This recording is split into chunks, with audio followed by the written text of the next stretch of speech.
No comment simply வே channel உங்களை அன்போடு வரவேற்கிறது. இந்த வீடியோ நம்ம என்ன பார்க்க போகிறோம்னு பார்த்தீங்கன்னா, நம்மளோட தலைவர் 171 படத்தோட ஒரு வேறு லெவல் ப்ரோமோ இப்போ ரெடி ஆகிட்டுருக்கு. அது மட்டும் இல்லாமல் இந்த படத்தோட டைட்டில் இப்போ வேறு லெவலில் வைரல் ஆகிட்டுருக்கு. இந்த ரெண்டு அப்டேட்டை இந்த வீடியோ நம்ம டீட்டெயிலாக பார்ப்போம். அதுக்கு முன்னாடி நீங்கள் இந்த சேனலுக்கு புதுசாக அந்த சேனல் சப்ஸ்கிரைப் பண்ணி பெல் ஐக்கனோட கிளிக் பண்ணி வச்சுக்கோங்க. வாங்க நம்ம வீடியோக்குள்ளே போகலாம். நம்ம தலைவர் 171 நம்ம லோகேஷ் கனகராஜ் டைரக்ஷனில் நம்ம தலைவர் ரஜினிகாந்த் சார் லீட் ரோலில் ப்ளே பண்ணுறாங்க. இந்த படத்தில் மியூசிக்காக நம்ம அனிருத் மியூசிக் பண்ணுறாங்க. இப்போ இந்த படத்தோட ப்ரோமோ ஷூட் நடந்துகிட்டு இருக்கிறதா அப்டேட் கிடைச்சிருக்கு. இந்த படத்தோட ப்ரோமோ ஏப்ரல் மாதம் 23ஆம் தேதியிலேருந்து விடுறதுக்கு பிளான் பண்ணியிருக்காங்க. இந்த படத்துக்கு டைட்டில் கழுகுன்ற ஒரு டைட்டில் வச்சிருக்கிறதா சொல்லியிருக்காங்க.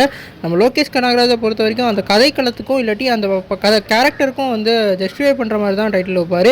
எடுத்துக்காட்டாக கைதி, மாஸ்டர், அப்புறம் நம்ம இப்போ ரீசெண்டாக லியோ கூட அவரோட டைட்டிலாக தான் இருக்கும். ஆனால் இந்த படத்தில் அவர் எப்படி ரெஃபரன்ஸாக வைக்க போகிறாருன்னு நம்ம வெயிட் பண்ணி தான் பார்க்கணும். ஏற்கனவே இந்த படம் லோகேஷ் கனகராஜ் சினிமாட்டிக் யூனிவர்ஸில் வராதுன்றதையும் அவர் ஆழமாக சொல்லிட்டாரு. இந்த படம் ஒரு ஸ்டாண்ட் அலாங் யூனிவர்ஸ் மூவியாக தான் ரிலீஸ் ஆக போகுது. அது மட்டும் இல்லாமல் இந்த படத்தை ஒரு மாஃபியா கலந்த ஒரு ரோலில் நம்மளோட ரஜினிகாந்த் லீட் ரோலில் ப்ளே பண்ண போகிறதா சொல்லியிருக்காங்க. நம்ம ஏற்கனவே நம்மளோட லோகேஷ் கனகராஜ் இன்டர்வியூஸ்லாம் பார்க்கல நம்ம தலைவர் எந்த மாதிரி உங்களுக்கு கதாபாத்திரமாக உங்களுக்கு பிடிக்குன்னு கேட்கல. தளபதியில் எப்படி நம்ம சூர்யான ஒரு கதாபாத்திரத்தை பார்த்தோமோ அந்த மாதிரி இருக்கணும்னு சொல்லியிருக்காரு.